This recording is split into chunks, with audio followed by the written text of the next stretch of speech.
So guys बड़ी दिक्कतों का सामना करना पड़ रहा है मुझे। आशा टूट सी गई है। पता है हमें सारे प्लान अपने कैंसिल करने पड़ेंगे यार, ट्रिप को बीच में ही छोड़ना पड़ेगा हमें। थोड़े बहुत पैसे देकर यहाँ से निकलूँ भाई जल्दी। Hello guys, welcome back to my YouTube channel.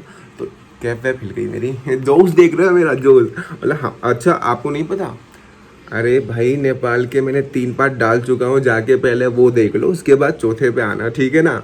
तो आज मैं आपको लेके जा रहा हूँ पोखरा। तो आज हम जा रहे हैं पोखरा, और पोखरा जाने के लिए हमें पहले इस होटल को चेकआउट करना पड़ेगा जो कि है थमेल में। तो थमेल से हम जाएंगे पोखरा। उसके लिए हमने बस का पता करा है जो कि सुबह 6 बजे स्टार्ट हो जाती है यहाँ से। तो हम जल्दी से होटल चेकआउट करके बस के लिए चलते हैं, क्योंकि टैक्सी बहुत ज़्यादा डिमांड कर रही थी, इसलिए हमने बस चूज़ किया। तो बाकी आपको दिखाता हूँ कितना पैसा लगता है, क्या होता है, और वहाँ पर कहाँ मस्ती करते हैं। चलो अपन आ गए हैं रिसेप्शन पर, और यहाँ पर भी अभी भैया उठे नहीं है, लगता है हमें उठाना पड़ेगा। भैया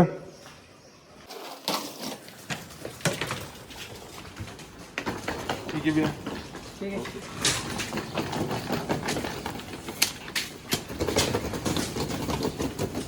फाइनली इन गलियों से रुखसत कर रहे हैं हम। बड़ी याद आएंगी ये गलियाँ यादों में हमारी रहेंगी। चलो, इस होटल से हमने टैक्सी किया था और टैक्सी वाले भैया ने हमें यहाँ छोड़ दिया, और यहाँ पे आते ही है पोखरा की बस खड़ी होती है यहाँ लाइन से। अब हम यहाँ से बस पकड़ेंगे और पोखरा जाएंगे। अपनी बस वहाँ पर खड़ी है और हम यहाँ पे थोड़ा ब्रेकफास्ट करने के लिए आ गए हैं। चाय वाय पियेंगे और फिर निकलेंगे। और फिर हमारी जर्नी शुरू हुई, जो हमें नेपाल में बसे स्वर्ग में ले जा रही थी। कुछ घंटों के बाद ये बस एक ऐसी जगह रुकी जिसने मेरे मन को मोह लिया।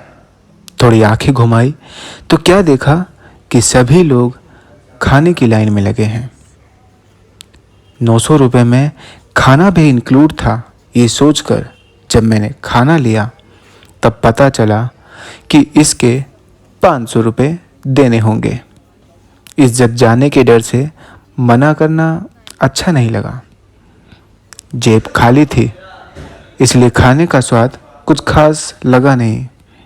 बस ड्राइवर ने स्पीड इतनी थी कि 6 से 7 घंटों के सफ़र को 10 से 11 घंटों का सफ़र बना दिया गया।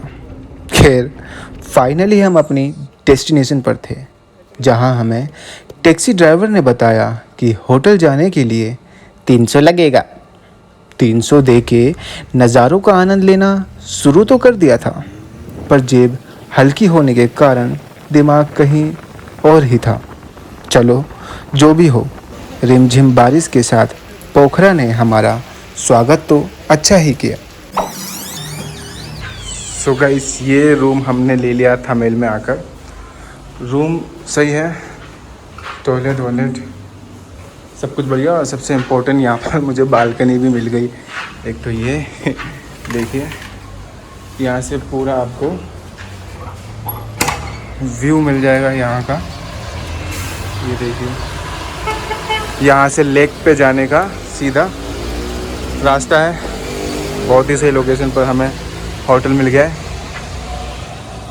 फाइनली फ्रेश होकर आराम मिल रहा है। मतलब बस में थकान इतनी हो गई थी, हम लोग आराम नहीं किया, थोड़ा सा ही बैठे, और उसके बाद हम फ्रेश होकर थोड़ा चेंज वेंज करके रात हो गई है। रात के 8 बज गए हैं, और मुझे लग रहा है कि यहाँ पे बंद ना हो जाए जल्दी, इसलिए मैं जा रहा हूँ बाहर। और हमारे पास पैसे भी ख़त्म हो गए, तो हमें बैंक से पैसे निकालने पड़ेंगे ATM से, और मार्केट एक्सप्लोर करते हैं इसी बहाने, और कुछ खा पी के आते हैं। आपको भी ले चलते, चलो चलें। सो आज बारिश हो गई है हमारे आने से यहाँ पर, और यहाँ की गलियाँ बारिश में एकदम वो ये पत्थर, और ये मतलब ऐसा लग रहा है मैं फ्रांस आ गया फ्रांस जैसा फील दे रहा है। देखो बिल्डिंग्स देख लो यहाँ की, मतलब बहुत सही है यार ये जगह भी यार, पोखरा। अभी तो फ़िलहाल हमने एक जगह से ट्राई करा, मेरा निकला नहीं पैसा। अब हम दूसरे ATM जा रहे हैं। पानी पूरी को देखकर उसे इग्नोर करना अच्छा नहीं लगता, इसीलिए मैंने पानी पूरी का सेवन किया। सो गाइस बड़ी दिक्कतों का सामना करना पड़ रहा है मुझे। हम लोगों ने इधर के सारे ATM में जाकर कार्ड लगा लिया, और किसी भी एटीएम से पैसा नहीं निकल रहा है, मेरे को बड़ी दिक्कत हो रही है। हमारे पास खाने के लिए सिर्फ यहाँ की करेंसी के हिसाब से 500 रुपये पड़े हैं और 500 रुपये में हम पेट भर के मुश्किल ही खा पाएंगे यहाँ पर। और सबसे बड़ी बात है कि कल हमें होटल से चेकआउट करना है और मैंने होटल का पैसा भी पूरा नहीं लिया है। अगर कल भी पैसा नहीं निकला तो बहुत दिक्कत हो जाएगी। खैर आपका क्या है, आप एंजॉय करो और हमारी तरह आप मत फंसना यार। कैश ज़रूर रख के लाना, क्योंकि कई बार अगर आपका इंटरनेशनल कार्ड है तो ठीक है, अगर नहीं है तो फिर थोड़ा सा कैश ज़्यादा रख के लाना। हम लोग कम लाए थे और आज देखो हमें अपने प्लान कैंसिल करने पड़ सकते हैं अगर पैसा नहीं आया तो। बाकी आपको घुमाते हैं।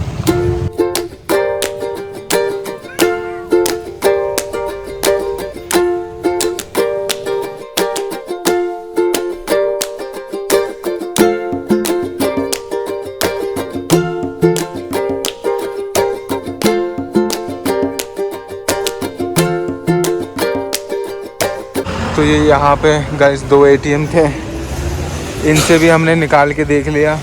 यहाँ मनी एक्सचेंजर वाले थे, उनसे भी बात कर लिया। सब यही बोल रहे हैं कि नहीं हो पाएगा, नहीं हो पाएगा।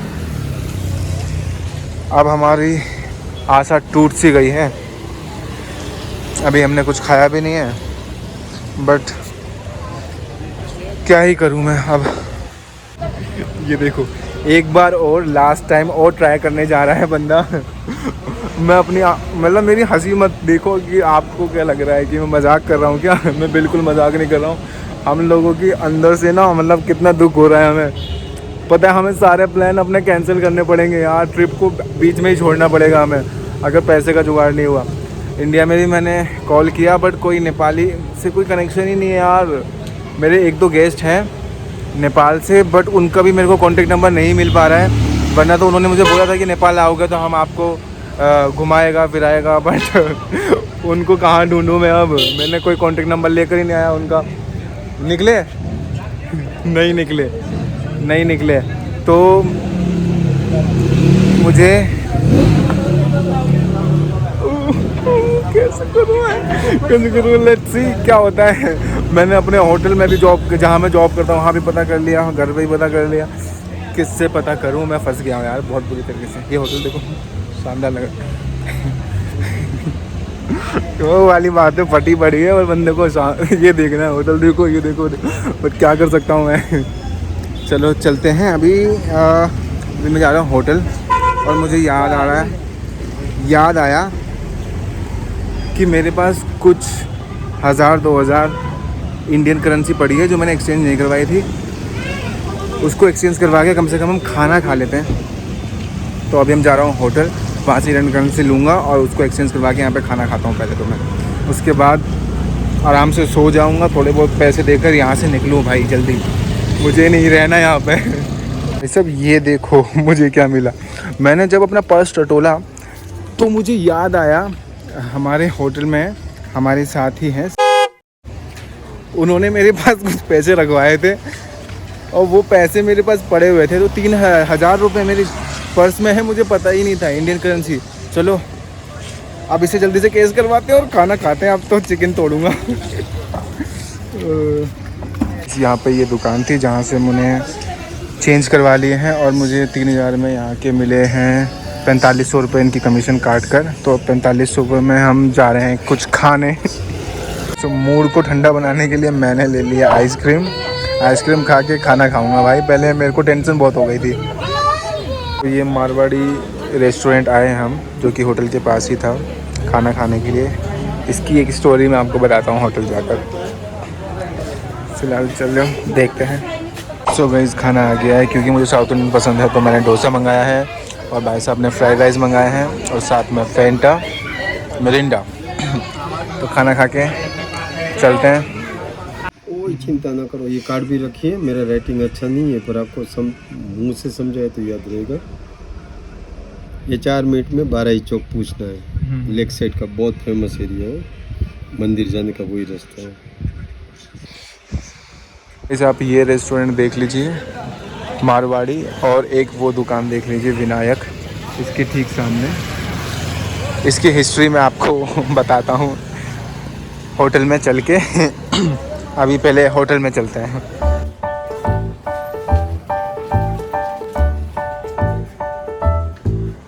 सो फाइनली अपन आ गए अपने होटल में, और जिस चीज़ के लिए आज परेशान हुए ना, ये रहा वो। अब बोलो कितना चाहिए भाई साहब। लगता है ऊपर वाले ने जब मतलब छीना तो ऐसा छीना कि हम लोगों ने सोचा कि भैया आज तो भूखा सोना पड़ेगा, और फिर जब दिया तो इतना दे दिया। लाइक मेरे को पता नहीं था, मेरे पर्स में 3,000 रुपये पड़े हैं, जो कि किसी ने मेरे पास रखवाए थे। वो पैसे मेरे पास पड़े हुए थे, वो मैंने चेक करा पर्स और पता नहीं कहाँ से आ गए। फिर उसको मैंने कैश करवाया नेपाली रुपीज़ में। उसके बाद फिर मेरे को किसी ने सजेस्ट करा, मैंने आपको जैसे दिखाया, हम आइसक्रीम खाने गए तो वो बिहार से निकल गए आइसक्रीम वाले भैया। तो उन्होंने मुझे बताया कि यहाँ पे एक मारवाड़ी रेस्टोरेंट है, वहाँ पे जाओ, वो आपको पेटीएम से कैश कर देंगे। मैं वहाँ पर गया।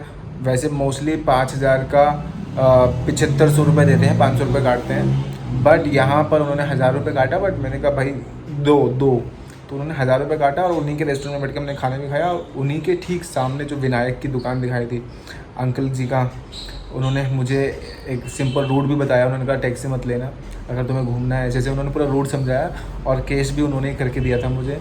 उन्होंने कहा और भी आगे फ्यूचर में ज़रूरत हो तो मेरे पास आ जाना। और वो जो मारवाड़ी वाले थे वो भी बहुत अच्छे थे, और इंडियन खाना उनका बहुत ही अच्छा है। अगर आप भी इस जगह पे आ रहे हैं तो आप आइएगा। उन्होंने मुझे दिया था, कहाँ गया, पूरा मैप बना के दिया था मैंने, जैसे कि आपको दिखाया था। तो उस मैप में उन्होंने सारे एड्रेस, उसमें आपको मैंने दिखाया ही होगा, सब उन्होंने लिख दिया था। तो अभी हम हलन, जैसे कि मुझको पता नहीं रहता, बट हलन चौक हम लोग रुके हुए हैं। हलन चौक इस लोकेशन पर हम रुके हुए हैं। तो अगर आप भी इस साइड में कहीं आएंगे तो आपको मतलब इजी रहेगा, ये देख लो, ठीक है। और बाकी इस व्लॉग का मैं आज यहीं ख़त्म करता हूँ। बहुत ही ज़्यादा मतलब टेंशन आई, और सब कुछ मतलब वो कहते हैं ना, एंड अच्छा हुआ, सब कुछ मज़ा में। तो आज हमने मतलब एक सीख भी सीखी है तो ये हमेशा याद रहेगी, और हमारा सफ़र ख़त्म नहीं होगा नेपाल का, कल इसे कंटिन्यू करेंगे। तब तक के लिए ta-ta bye bye, goodbye, मिलते हैं नेक्स्ट व्लॉग में, बाय बाय।